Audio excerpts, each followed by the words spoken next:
My parents provided a wonderful upbringing for me and my 5 siblings, and we lacked for nothing. However, we did not have the resources for me to train or compete at the top level. You might say I came up the hard way, and it was quite an education. He started off as a young teenager teaching lessons at a local farm. I think he was 15 when he was teaching, and he rode all the horses, and he rode the owner of the farm's horses. He also rode racehorses in the morning to earn money, to keep his career going. And then he'd leave from riding, getting up at 4 o'clock in the morning, galloping horses, and go to the barn and do the stalls. On the rare occasion when, as a young professional in Monmouth County, New Jersey, I would attend an A show, I felt out of my element. It felt like a very clubby atmosphere, and I was definitely not in the club. There were far fewer shows than now, and far fewer judges. Things then, at least it seemed to me, gave the impression of the good old boys network. It was difficult for a young, unknown trainer and his students to break in and win at the top level, no matter how well your horses went or your riders performed.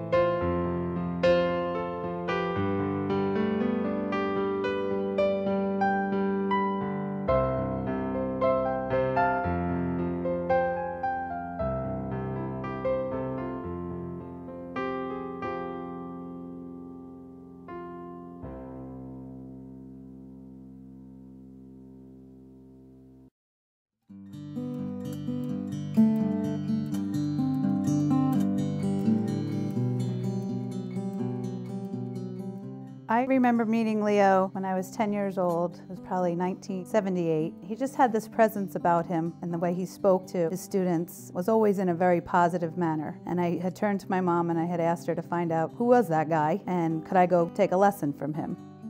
I had a break when I found a great pre-green horse calling card for one of my pony riders, Jennifer Cronin, for $15,000. She was an accurate rider and they did a lot of winning until we got to indoors. It couldn't even get a ribbon in the undersaddle. Finally, in one class in Florida, we broke through. I'll never forget it. Joey Darby was judging and he put her on top. Joey was a rider who judged and he thought her round was the best. After that, things started happening for all of us. 1986 seemed to be our breakout year for everybody involved, including the Conway sisters. The best show that year was Devon, where the Conway girls were champion in the medium ponies with Mimosa and champion in the large ponies with Paragon. Calling card was small junior hunter champion at Madison Square Garden, and we eventually sold that horse for $250,000.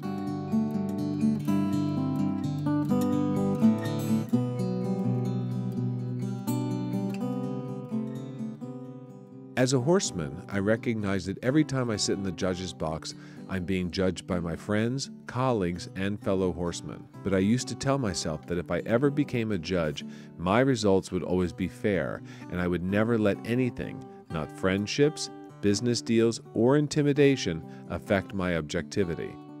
I am passionate that people must believe in the integrity of the judges.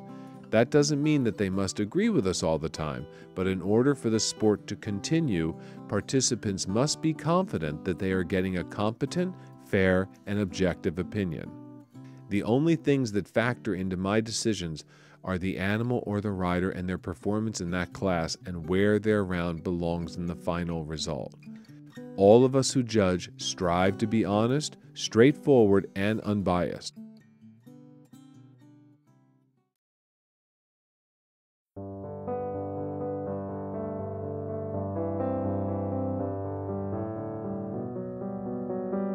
I feel that Leo Conroy is deserving of the Lifetime Achievement Award because of the broad spectrum that he has covered in the horse industry.